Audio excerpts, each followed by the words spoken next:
Hello and welcome to ADHD Mums. In this podcast, we tackle the tough, often unspoken realities of motherhood, neurodiversity, and mental health. I can't believe Christmas is here and the impulse shopping is like freaking me out. I've had so many requests for an episode and I thought I'm going to go ahead and do it. Well, actually, instead of doing anything I'm supposed to be doing, I'm going to do an episode on impulse shopping. I'm recording this on the 4th of December and this is going to come out on the 6th of December. Public service announcement. If you do not like going to the shops, you should get online right now. So just because this is a podcast episode on impulse buying, that doesn't mean online shopping's bad. So if you haven't done your Christmas shopping and you hate going to the shopping center, it's a good time to get online around about now to make sure that you get that before Christmas. And today we're tackling a big topic. Are you one of those people that is friends with the delivery man, but then also hides boxes from your partner or the people that you live with? I hate to admit it, but I am one of those people. One time I remember the delivery guy actually said to me, "Thanks for always keeping me in business." Like, wow. One of the reasons is because I hate shopping.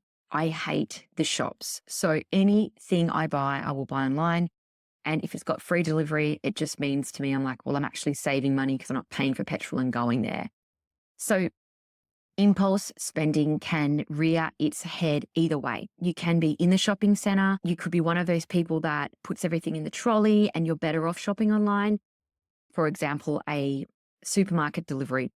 I'm really good because I just go on the bought before function and I just buy the same things over and over. That's probably a bit autistic now I'm saying it. But if I'm in the shops and I'm walking up and down the aisles, I'll see new products that have come out that I haven't seen before. But I don't often go there. Whereas a lot of people will say that if they go to the shops, they will only buy what's there or what's on their list. But if they go online, they will go and start browsing online and they don't have to put it in their cart physically. So they end up buying more online. So it can really look differently for everybody. I'm going to share some of the strategies that I've researched or used myself, and then you can see what fits for you. So whether it's the thing that you never knew that you needed until you saw it, or maybe it's the sudden urge to buy an extravagant gift to show your love, the holidays can really trigger extra spending. And obviously we are spending more money because we're buying gifts for people, we're buying more food, we're doing more things, we're going on holidays, we're on break, we've got our kids all the time. And some of that then creates emotional spending. Because when you have ADHD or some other neurodiversity, impulsive spending isn't just about seasonal. It can be a real struggle all the time. So we're going to talk seasonal, but you can apply this all the time. Number one, why? Why does the ADHD brain struggle with spending? The reason I'm going to go into this is because if we know why, we are more likely to be able to hit a strategy and you can figure out what actually is driving the spend and then go from there. So impulsivity. We know that the ADHD brain is wired for immediacy. This is why in my Facebook community group, I don't put on approved posts, because if you have to wait for a moderator to approve the post, it's boring. Often people, myself included, if there's a function where you put a post, you've got a burning question, you want an immediate result, and your post has to be approved 10 hours later by an admin, I've moved on and dropped it into another group. We are wired for immediacy. If it's shiny, if it's exciting, if it's a limited edition, it will trigger our dopamine-seeking systems, your children's as well. So just remember, if you've got neurodiversity right through your family and suddenly your child sees this brand new thing and then they have to have it and it's so intense, just remember they have ADHD. We know that Christmas and New Year is a whirlwind of emotions: stress, excitement, guilt, desire to make these big memories. These emotions, though, often fuel impulsive purchases and time blindness. With ADHD, we underestimate how much time we have. And the problem with that is that we end up with a last-minute shopping stress. And sometimes we overspend just to get the job done. That there, I know, is me. If I haven't got one of my kids a Christmas gift yet and it's getting really close to Christmas and I know my budget is this, but I'm going to blow my budget because it's available now and I know I can pick it up, I will spend the extra money because I'm so stressed about not having it. But if I had have started my shopping earlier, I probably would have had a better plan and I wouldn't have been backed into that corner. Next one is social pressure. Gifts, parties, holiday outfits.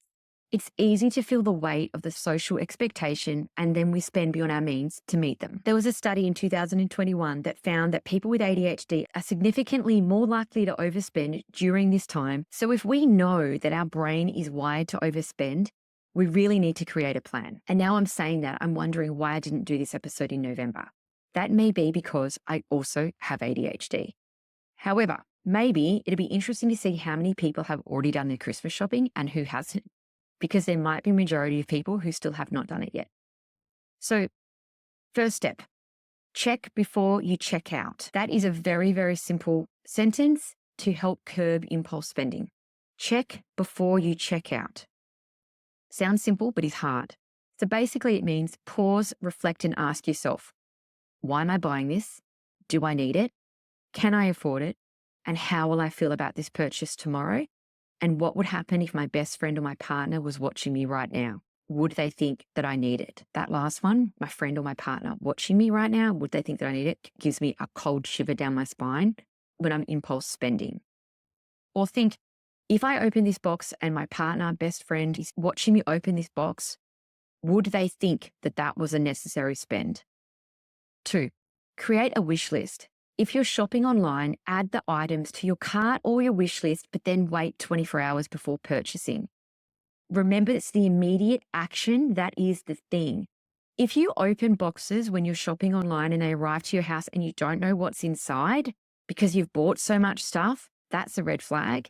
And second, if you open it up and you don't feel the hit because the excitement has worn off and you realize you don't really need it, you know you're impulse spending. Also, as well, remember, if you are anything like me, which you may be, I know I'm awful at returning. So don't ever buy anything thinking you are going to return it. I know hands down I won't return it. There's nothing I hate more than going to the post office and returning something. So if I'm buying online, I know once it hits my home, I'm not returning it. So don't play a game that you're going to return it unless you're actually good at returning things. Next one, phone a friend. If you've got a big purchase, you may need to just run it past a friend or a partner. For example, a quick text, a quick phone call. I do this strategy with my impulse ideas. Now, I'm an incredibly impulsive person and I've had to create boundaries for myself. And initially, when my psychologist recommended that I do this, I felt a little bit controlled because I thought, well, why should I have to call my husband to ask him if I can do that? He's not my keeper. But I can see actually that having a friend, family member, anybody to run something by is really helpful. Next one, budgeting. It sounds boring. Budgeting can be really empowering. Start with a realistic total and then divide it into categories. With the cost of living at the moment, the economy, and the way that everyone's feeling the pinch, no one likes a budget, but you may need to budget. If you have a partner or a family member and you're sharing funds with them and you know that they are probably going to overspend, it may be a great idea to share this episode with them or do it together. It is boring, but it does work. Also, be aware if you are making budgets, don't forget all the extras. So it's not just gifts, it can be wrapping paper, postage, party supplies, extra food, alcohol if you drink, travel. All of those things add up. So for example, if you are on a strict budget and you know that you only have a certain amount of money to buy for gifts and Christmas lunch, you may need to take that out in cash and take that with you to the shops. That's all you have. You've got to make it work. The next one is do it yourself. Now, do it yourself gifts can seem really budget friendly, and they are at times, but also be really careful with ADHD traps here. So for example, if anyone follows my Instagram, you'll see that I decided that I would buy some fun homemade stuff for the kids to make for their teachers. And a few people all messaged about these cookie mix, and then you ice it and it's like a pack. So it all comes and then you do it yourself. However, I tell you what, that cost a lot more than I thought it would. And also it's not in my skill set because I'm awful at baking and cooking. And then I really overcommitted with the amount of time that that would take and the amount that we had to make. And now when I reflect on it, I wish we had have spent the time doing maybe a really nice card and then just doing a store-bought cookie and something else. Next one is managing emotional triggers. Christmas is emotional, and often emotion will drive spending. If you've had a bad day, it does feel pretty satisfying to put some things in a cart. I get it.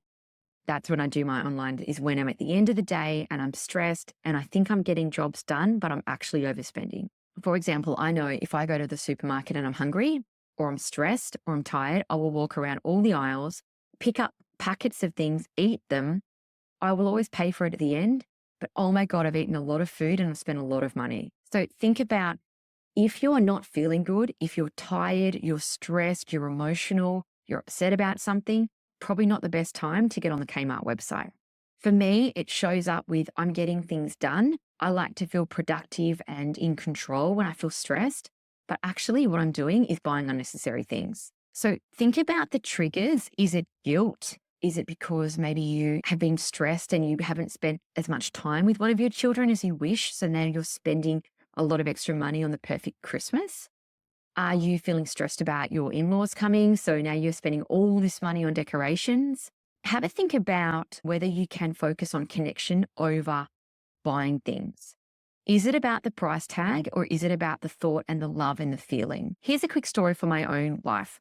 Last Christmas, I found myself panic buying because I had bought both of my boys, who were 6 and 5, these particular remote control boats. I hadn't checked it, and I realized a couple of days before that I only had one boat and I had 2 kids.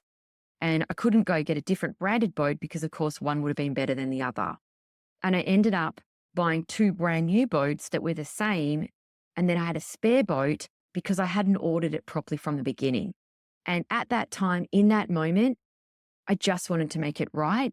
And I was so stressed out about it, I overspent on these boats. And you know what? They didn't even use them that much. When I talked to him about last Christmas the other day, neither of the kids mentioned the boats. That time, that energy, that money that I spent didn't even seem to matter. What they remembered was going on the boat with my brother at his house. They remembered the snake that crawled up to the house. They remembered the drama. They remembered the fun. If you ask your kids what they got last Christmas, I'd love to know how much they remember. Mine didn't seem to remember much, which was devastating. Also, do the love languages with your kid. I know it sounds a bit silly, but find out what your kids love. My kids love one-on-one time, probably because they were born within 4 years of each other, all 3. They don't get as much one-on-one as I'd like them to. So maybe your gift this Christmas is something that you can do one-on-one. And maybe that is your big gift and you don't spend as much money. Maybe the gift is time. Maybe the gift is connection. So have a think about your own family and ask your kids how they feel about the past Christmases, because you may be spending unnecessary money on things that are just not hitting that mark. Here's a permission slip to pause before purchases, budget intentionally, focus over connection before buying expensive gifts. And most importantly, know that it's not perfect. It's not going to be perfect. Let's drop the perfectionism. Thanks for listening to ADHD Mums. If this episode resonated with you, share it with another mum who might need some encouragement this holiday season.